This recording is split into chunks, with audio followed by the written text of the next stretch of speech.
அடுத்ததாக இருமா பேசலாம் இரு கண்ணா. வைபவம்ன்றது அந்த நாளில் பால்ய விவாகம் இன்னைக்கு சொல்கிறோம். அன்னைக்கு 5 வயசுலேருந்து 11 வயசுக்குள்ள தான் குழந்தைகளை கல்யாணம் பண்ணாங்க. சொந்தம் ஒரு பக்கம், அசலாக இருந்தாலும் இன்னார் பொண்ணு இன்னார் பிள்ளைக்கு அப்படின்னு சொல்லி வளர்த்து எல்லாமே பண்ணாங்க. இந்த பால்ய விவாகத்தில் நிறைய பிரச்சனைகள் வரும்போது தான் இப்போ மாற்றினாங்க. அம்மா கொஞ்ச நேரம் பேசாமல் இருக்கலாம். அந்த நாளில் தாய்மாமனுடைய தோளில் மணப்பெண்ணும் பிள்ளையை உட்காந்துட்டு இந்த மாலை மாற்றல் வைபவம் நடைபெறும். சின்ன பிள்ளைங்க அதுங்களுக்கு ஒரு குஷியாக இருக்கணும் அப்படின்றதுக்காக முதல்ல பண்ணோம். ஆனால் முதல்ல பொண்ணு ஆயிடுச்சு வந்தது எப்படி ஆயிடுச்சு வந்தோம்? ஊர் முதல்ல இருக்கக்கூடிய அந்த கிராம தேவதை கோயிலில் இல்லை ஒரு பிள்ளையார் கோயிலில் இருந்து பொண்ணு வீட்டுக்கார அத்தனை பேர் வந்திருப்போம். அந்த இடத்துல வந்து நீர்மோர் பானகம் கொடுத்து கூட்டிகிட்டு வருவாங்க. ஆனால் இன்றைக்கி நாம் என்ன பண்ணுறோம்? சத்திரத்தில் இருக்கக்கூடிய கோயிலோ இல்லைன்னா மேலேருந்து கீழே இல்லைன்னா அதுவும் இல்லை. ஏன்னா இவங்க மேக்கப் பண்ணின்னு வரதுக்கே ராத்திரி 9 மணி ஆகிடும். இந்த மேக்கப்னு என்றைக்கு வந்ததோ அன்னிலேருந்தே எல்லா வேலையுமே கெட்டு போச்சு. எதாவது உண்மை என்ன? இந்த மேக்கப்புங்கிறது வந்ததே நீங்கள் வந்து அலங்காரம் பண்ணின்னு எப்போ வரணும்? 6 மணிக்கு நீங்கள் ரெடியாக இருக்கணும். உங்களை பார்க்குறது தானே ஊரில் இருக்கக்கூடிய அத்தனை பேர் வெத்தலைப்பா கொடுத்து பத்திரிக்கை கொடுத்து கூப்பிட்றீங்க. நீங்கள் போய் மேக்கப் போட்டுக்கிட்டா நாங்கள் என்ன பண்ண முடியும்? பொண்ணுடைய அப்பா அம்மா பிள்ளையோட அப்பா வரலைங்கன்னு அசிங்கப்பட்டு நிற்கிறத விட அதோட மேக்கப்னு சொன்னால் 6 மணிக்குள்ளே பண்ணிட்டாங்க வந்துடுங்க. எந்த பொண்ணாக இருந்தாலும் எந்த பிள்ளையாக இருந்தாலும் இதே நாங்கள் எவ்வளோ தூரம் சொல்கிறோம் அப்படின்னா பெண்ணுடைய அப்பா அம்மாவுக்கும் அந்த பிள்ளையோட அப்பா அம்மாவுக்கும் எவ்வளோ வருத்தம் இருக்குங்கிறது ஸ்ரீனிவாசாய மங்களம். ஐயா 3 வயசால் வாடியே அப்படின்னு யார் சொன்னது? ஆண்டாள் தான் சொன்னாங்க. இன்றைக்கி இருக்கக்கூடிய பிள்ளைங்க இந்த காதலுங்கிற விவகாரத்தை தயவுசெய்து போய் விழாதுங்க. ஏன்னா உங்களை பெற்று படிக்க வச்சு வளர்த்து ஆளாக்கி படிக்க வச்சு ஒரு வேலையில் கொடுத்து உங்களுக்கு எல்லாருமே கொடுக்குறாங்க அப்பா அம்மா, பையனாகட்டும் பொண்ணாகட்டும் 2 பேருக்குமே. தயவுசெய்து இந்த காதல்ன்ற விவகாரத்தில் போய் விழாதுங்க. கல்யாணம் பண்ணிவிட்டு எவ்வளோ நாளும் காதலுங்க. ஆண்டாள் காதல் பண்ணால் ஒருத்தரோட ஒரே இடம் பெருமாளோட மட்டும்தான், வேறு எந்த இடத்துலையுமே அவங்க காதல் பண்ணலை. அதே மாதிரி திருமங்கை ஆழ்வான் பெருமாளை மட்டும்தான் காதலிச்சார்.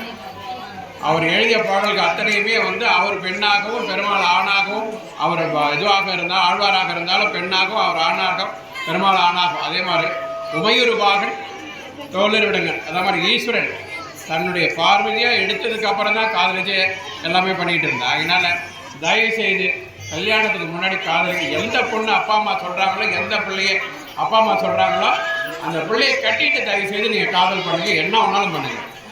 இதை எங்களுடைய சார்பாக இல்லை, எல்லாருடைய உள்ள குமரலாகவே நான் சொல்கிறோம். உண்மையா இல்லைங்களா? என்ன கல்யாணமான குழந்தைகளுக்கு குழந்தை பேரை கேட்கணும் அப்படிங்கிறத அத்தனை பேரும் இந்த மாங்கல்ய தானத்தின் போதும் மாங்கல்ய பூஜையின் போதும் வேண்டிக்கலாம். எல்லாருமே சர்வர்த்த நாம சங்கீர்த்தனம் கோவிந்தா இவர்கிட்ட சந்திப்போம்.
प्रथम भागे प्रथम चरणे भारतवर्षे दशके द्वारके असंख्याति सप्तमानिके प्रभवादि तस्य संवत्सराणामति इदं श्री विश्वासनामसे शुक्लपक्षे द्वितीयानां दशम ज्ञानम एकादश्याः वासरस्तु इदं हि श्रवणवृत्तानां नक्षत्राणां शुभनक्षत्रे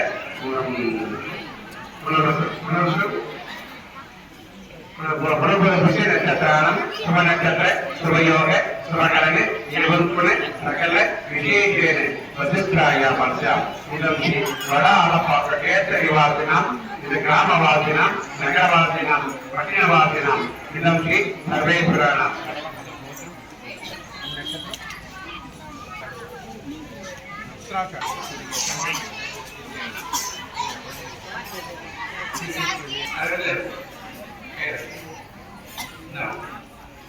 इदं श्रीमांगल्य देवतां नमः